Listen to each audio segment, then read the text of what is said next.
Agros VHZ. 1.55 m level mare Elise in the third generation. Through two young mares, this line traces back to the international sport mare Elise in the third generation. This Bamako de Muse mare was successfully competed at 1.55 m level by Aymeric Depona.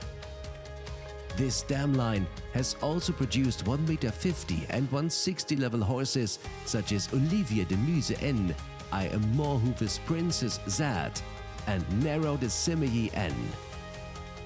Agros VHZ is sired by the successful sire Aganix du Seigneur, who showed his skills at the highest level with Jos Lansing.